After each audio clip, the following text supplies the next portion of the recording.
programang ito ay rated SPG. Striktong patnubay at gabay ng magulang ang kailangan. Maaaring may masiselang tema, lengguwahe, karahasan, sexual, horror o droga na hindi angkop sa mga bata. Ikaw ang aking dahala sa aking marinig. Tanggapin kaya ni Justin ang alok na trabaho ni Giselle? At babalik na din kaya si Annalyn ng Apex? Magandang araw at eto na nga tayo sa ating pinakaabangang tagpo sa abot kamay na pangarap. Welcome to my channel. Please don't forget to like, comment, and click the bell button para lagi kayong updated sa aking mga videos. Samantala, paglabas ni Robert ay siya naman pagdating ni Carlos at nasa lubong niya ito. Tinawag ni Carlos si RJ at tinanong kung saan siya pupunta. Sabi ni RJ na kukunin niya lang ang regalo sa kotse kasi mag-i-start na yung gift giving ng mga bata at pagkatapos ay aalis na rin ako. Sabi ni Carlos na hindi naman kita pinapaalis at naitanong niya kay RJ na kung nakita niya si Lynette. Sabi ni RJ nasa loob siya pero huwag kang mag-alala, isang beses lang kami nag-usap at tungkol kay Papayon. Inunahan na ni RJ ang sabihin kay Carlos para hindi na naman mag-i-issue ang pagkausap niya kay Lynette. Ipinagtaka naman ito ni Carlos kung bakit sinasabi ito sa kanya ni RJ. Kaya sabi ni Carlos kay RJ na, sandali, hindi naman kita pinag-iisipan ng masama. Sabi naman ni RJ na, ayaw ko lang kasi ng gulo at ayaw ko maapektuhan si Lynette. Kaya since nandito ka na, mauuna na rin ako. Pinigilan naman siya ni Carlos at sinabi na, sayang naman kung aalis ka. Nandito ang anak mo pati ang kapatid mo at sigurado ako na matutuwa si Sir Pepe na kapag nandito ka at nakikisaya ka. Basta huwag ka nga alis at nagpaalam na ito na mauuna siya sa loob. Tumango naman si RJ na nakangiti na iwan si RJ na napaisip at mukhang ibang Carlos ang kausap niya ngayon. Samantala, sa loob nagsimula na ang gift giving nila sa mga bata at masaya silang lahat na ipinagdiwang ang Pasko na magkakasama. Tuwan-tuwa si Annalyn at Justin dahil tupad nila ang ginagawa ng lolo nila tuwing Pasko kahit hindi nila ito kasama. Masaya din si Giselle dahil kahit hindi niya nagkaayos sila ng anak niya na si Justin ay hindi siya nito pinaalis. Ganon din si Carlos at RJ at masaya din si Lynette. Naging matagumpay ang ginawa nilang gift giving para sa mga bata at masaya silang lahat. Pagkatapos ng party ay nagpaalam na ang mga kaibigan ni Annalyn sa kanya at masayang-masaya ang mga ito. At pasalamat naman si Annalyn sa tulong ng mga kaibigan niya. Sabi ni Nurse Karen na wala yun Annalyn, basta ikaw wala kaming hindi gagawin para sayo.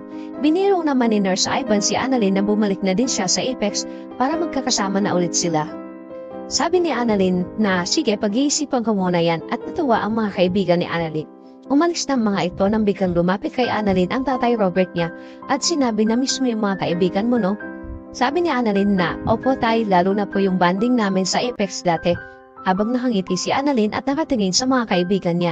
Ikinatuwa naman ito ng tatay Robert niya dahil nakikita niya kung gaano kasaya si Annalyn kapag magkasama sila ng mga kaibigan niya. Kaya naitanong sa kanya kay Annalyn kung gusto niyang bumalik ng Apex na ikinagulat naman ni Annalyn ang tanongin siya ng tatay Robert niya. Sabi ni Annalyn po, sabi ni Robert na bukas ang Apex para sa iyo kung sakaling gusto mong bumalik at mas magiging maganda kapag ikaw mismo ang mag-aalaga sa lolo Pepe mo. Napaisip naman si Annalyn kung sana madali lang bumalik ng Apex.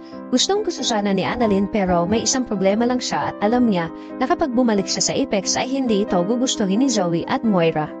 Alam niya sa sarili niya na ikakagalit ito ni Zoe dahil kahit kailan ay hindi sila nagkakasundo at sigurado na magiging malaking gulo na naman ito. Sabi ni Annalyn sa tatay Robert niya na okay po tay, pag-iisipan ko po muna at gusto ko munang tanungin si nanay kung papayag siya. Sabi ni Robert na, okay anak, basta kapag napag-isipan mo na sabihin mo agad sa akin. Mungiti lang si Annalyn at napayakap ito sa tatay Robert niya dahil masayang-masaya siya na magkakasama sila ngayong Pasko. Samantala, natapos na ang party ay hindi pa din nakakausap man lang ni Giselle ang anak niya na si Justin. Nakatanaw lang si Giselle habang tinitingnan niya ito sa malayo dahil paalis na din ang mga ito. Gusto niya itong lapitan pero hindi pwede dahil sa sinabi sa kanya ni Justin na huwag niya itong lalapitan.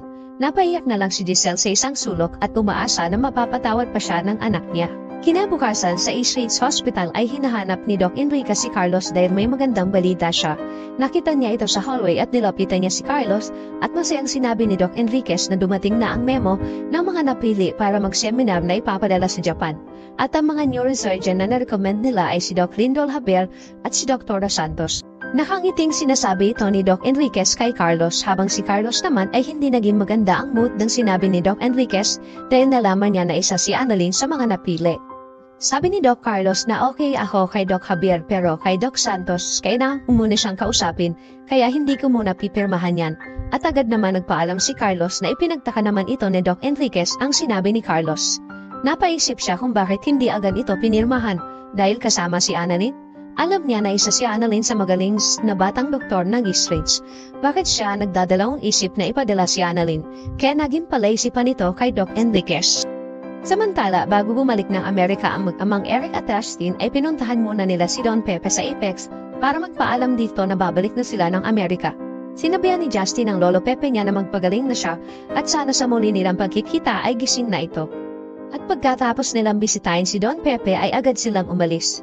Habang nag-aantay sila ng elevator ay bigla naman dumating si Giselle at nakasabay nila ito. Binati ni Giselle si Justin at nagtanong siya kung aalis na ba kayo? Tuloy na ba ang balik ninyo sa Amerika? Ayaw niyo muna bang dumito muna? Sabi ni Eric na wala kaming gagawin dito Giselle dahil nasa Amerika ang trabaho namin. Alam mo naman na umuwi lang kami dito dahil sa papa mo dahil gusto ni Justin na makita ito. Nagmakaawa si Giselle kay Justin na wag na muna silang umalis. Pero matigas talaga ang puso ni Justin para kay Giselle. Sabi nito na kailangan nilang bumalik dahil may job interview pa siya sa US at kailangan niya itong puntahan.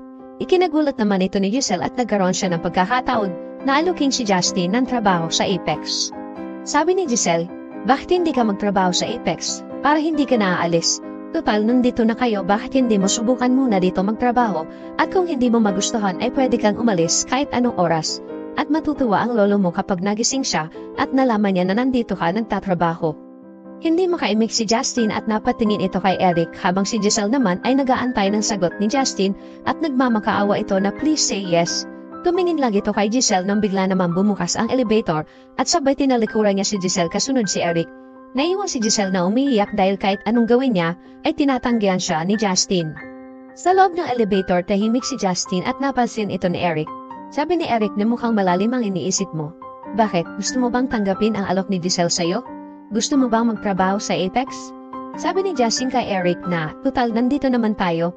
Gusto ko lang subukan magtrabaho sa Apex. Hindi na muna ako babalik ng Amerika at gusto kong makilala ang pamilya Tanyag. Ikinagulat ito ni Eric at nasabi niya na sigurado ka. Gusto kong bigyan siya ng chance at kung hindi kami magkakasundo ay babalik ako ng Amerika. Walang nagawa si Eric sa naging desisyon ni Justin kaya agad niyang binalikan si Giselle at umiiyak ito nang makita niya. Sabi ni Justin na tinatanggap ko ang alok na trabaho sa Apex. Ikinatuwa ito ni Giselle ang sinabi ni Justin. Si Justin na ba magiging CEO ng Apex? Bakit ayaw ni Carlos mapasama si Annalyn mag-seminar sa Japan? Muli na bang babalik si Annalyn sa Apex? Yan ang ating pakaabangan dito lang sa Abot Kamay na Pangarap. Huwag bibitaw at huwag kalimutan mag-subscribe. Maraming salamat po and God bless.